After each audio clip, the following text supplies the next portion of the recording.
Hello.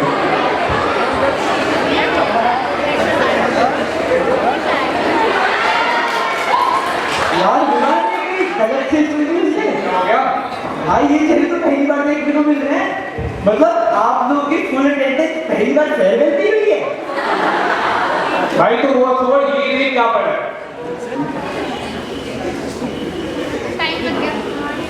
ओहो, farewell stand up comedy rules and regulations. There should be no jokes on any sensitive topic. There should be no jokes on arts, commerce, science and humanities. ठीक है यार, मतलब मेरे हिसाब से तो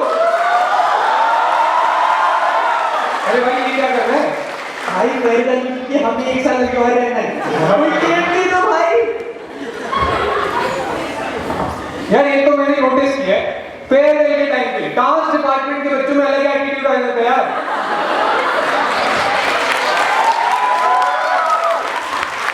like इनसे कोई भी स्टेप सेकंड टाइम पूछो करने चले जाते. एक तो इनका सिलेक्शन क्राइटेरिया इतना गंदा. इन्होंने उन सबको सिलेक्ट कर लिया जो डांस में बिना जूतों के खड़े थे. ये बच्चे सिलेक्ट करते करते एक दिन लोग आगे उन्होंने अर्जुन सर तक को सिलेक्ट कर लिया यार.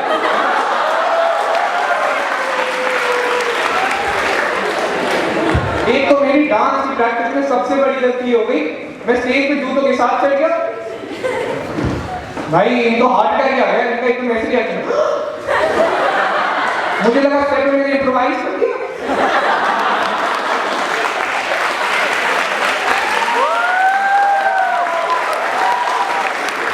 मैंने मेरा स्टेप और मेरी इम्प्रोवाइजेशन दोनों ही पसंद नहीं आए. तो डांस काम करके मेरे 100 रुपए भी रखिए पूरा डांस पीस. अब मेरे सामने मेरी 100 रुपए बांट भी है. एक पेरी पेरी प्राइस के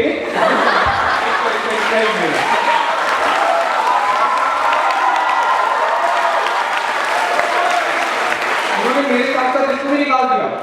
अब कोल्ड कॉफी भी तो नहीं है उनको. वहां पे मेरे को पब्लिकली ह्यूमिलिएट कर रहे हैं. तो बोल रहे हैं तू इतना बुरा नाचता है, जंगल में मोर नाचा किसी ने इसलिए देखा क्योंकि उसके पीछे में तू नाच रहा था.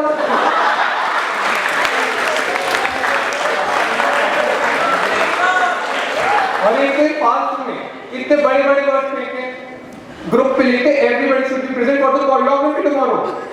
कोरियोग्राफी यही लगे ना हमारे स्कूल के रेमो डिसूजा प्रभुदेवा.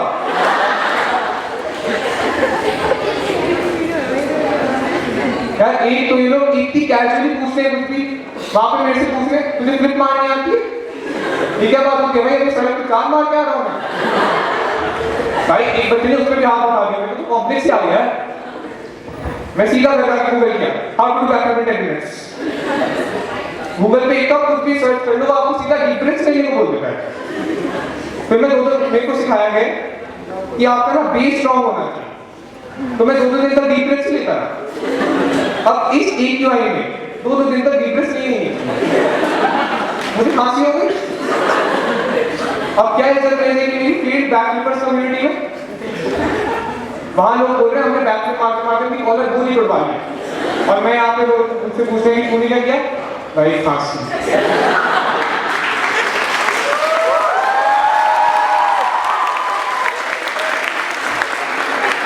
और मैंने फेयरवेल की डांस में 2 महीना रह के ये सीखा है that both Pappu and boys can't dance. मतलब आगे लड़कियां इतना प्यारा ये वाला स्टेप कर रही है, पीछे लड़के इसमें स्कूटी चला रहे हैं.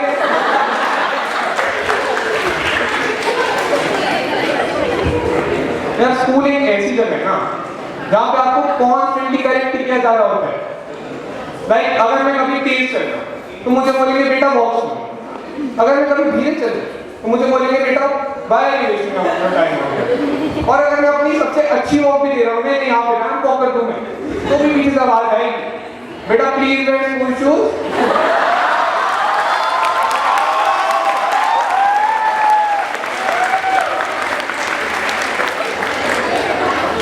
Go write apology letter.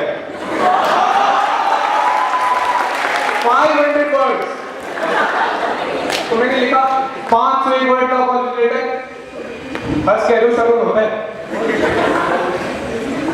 अब मैं खड़ा हूँ स्टाफ रूम के बाहर बहुत सारे कॉन्फिडेंस और एक 501 वर्ड के अपॉलॉजी लेटर के साथ जिसमें अपॉलॉजी की पहली कलर लिखी हुई है।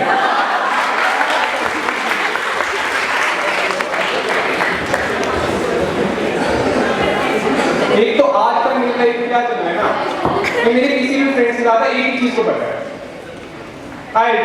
ChatGPT है। मतलब ChatGPT को देख के ही समझना क्या अंग्रेजों ने बनाया है। मैं दिल्ली का लड़का, मेरा मन हुआ लड़ाई का, मैंने ChatGPT को गुस्से गुस्से में लिखा ChatGPT है रॉन्ग, अरे तो गलती मान ली, गलती मान ली मुझे लिखता सॉरी। मैं बोला सॉरी, आज तक 2 बार सुना ही वर्ड मेरे दिल्ली में, 8 साल हो गए मुझे। पहली बार भी मैंने ही बोला था, किसी और के मुंह से सॉरी पहली बार सुन रहा हूं मैं दिल्ली में। अब मेरे को सॉरी में रिएक्ट करना नहीं आता, मैं उसे योर वेलकम बोल के छोड़ रहा हूं।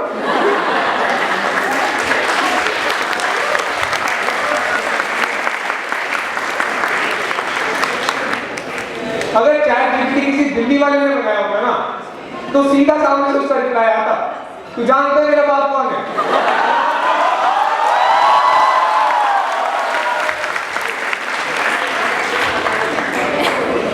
और यार दिक्कत ये है कि ChatGPT को ना पता सब।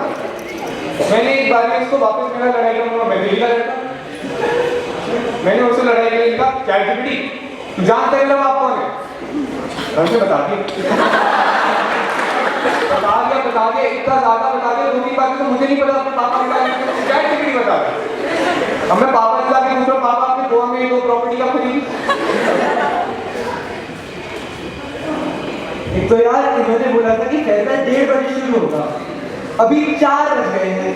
मतलब फेयरवेल की थीम और कलर स्कीम देख के मुझे समझ आ जाना चाहिए था कि ठीक है तो बोला ही नहीं।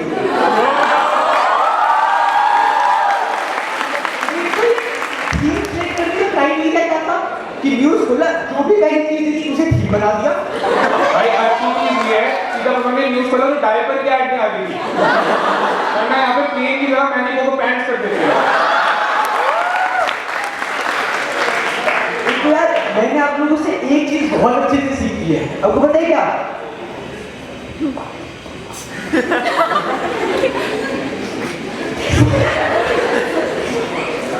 हाँ पीछे ठीक है, भी सोच गए नहीं, तुम लोग कर लो, तुम लोग चला लो। एंड मुझे चीटिंग का ना ओजी मेथड ही सबसे अच्छा लगता है। ओजी मेथड, अब ओजी मेथड की बताओ, 1 बार खांसा A, 2 बार खांसा B, 3 बार थी, 4 बार ब्यूटीफुल। पर कोविड में चला तरीका, ये तरीका कोविड में चला ही नहीं। वहां बच्चा डी बताने के 4 बार खांसता था, उसे पढ़े घर भेज देते थे। ये रॉन्ग नंबर है।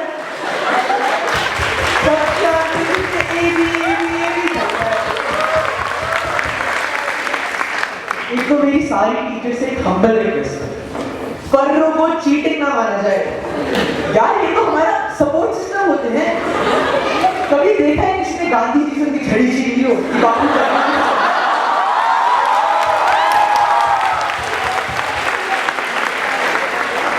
मतलब सेम चीज बड़े पेपर पे लिखो तो नोट, छोटे पे लिखो तो पढ़ ले। और मुझे इसी स्कूल ने सिखाया है कि बड़े छोटे में कभी भेदभाव नहीं करना। क्यों हो रहा है? एक तो अगर तुम चाहते हो कि चीटिंग ना हो तो पेपर तो आसान बनाओ। हमारा स्कूल पेपर भी टफ बनाता है, मतलब इंस्ट्रक्शन पे होता है all the best 2 exclamation marks के साथ। अगर मैं अपने बेस्ट पे होता तो इंस्ट्रक्शंस पढ़ रहा था, धड़धड़ पेपर सॉल्व कर रहा था।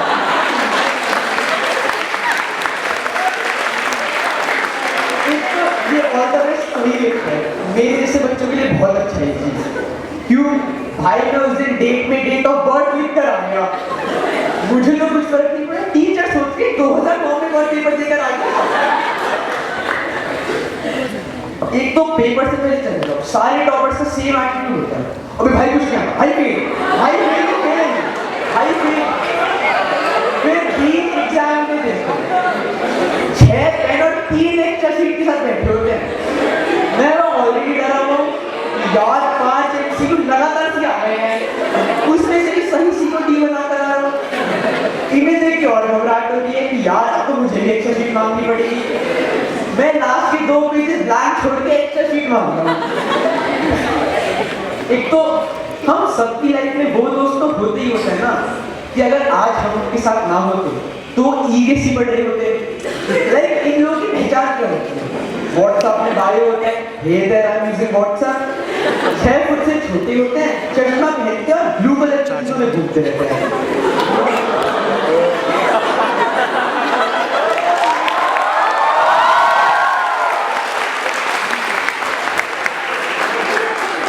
एक तो कूल बनने का बहुत शौक है इन लोगों को। लाइक मेरा भी एक दोस्त है ईवीएस, तो उसे ना कूल बहुत बनना होता है। और वो कूल कैसे बनता है मैं बताऊं। वो ना कुछ भी कैसे भी बोल देता है, ना कोई भाषा ना कोई एक्सेंट, अपना अलग ही तरीका है। लाइक मैंने उसे एक दिन फोन करा और लाइक उसने मुझे करने की उसने मुझे फोन करा, बोलता भाई कैसा है? मैं ठीक, तू बता? बोलता यार बहुत टाइम हो गया मिले नहीं है और मेरी जेल भी खत्म हो गई है। भाई तू जेल कब चला गया? अरे बालों में लगाने वाली जेल खत्म हो गई।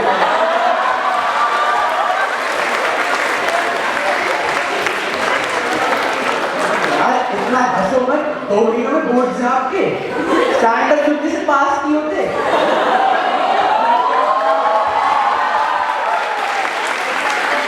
और माना कि हम आपके क्लोज हैं, आपसे अच्छी थोड़ी कि अगले साल हमारे साथ ही बैठे मिलो।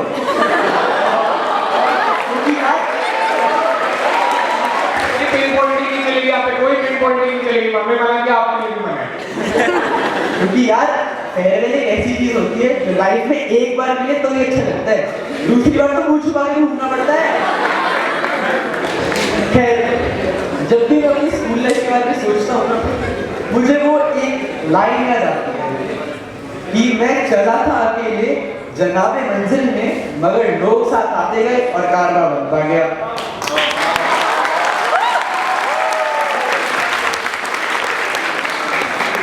तो इसी स्टैंड अप कॉमेडी के साथ हम सब आप लोगों के लिए एक छोटी सी याद और हम जूनियर्स और आप हमारे जूनियर्स के लिए एक छोटी सी मिसाल रखना चाहते हैं। Thanks a lot, guys. Thank you.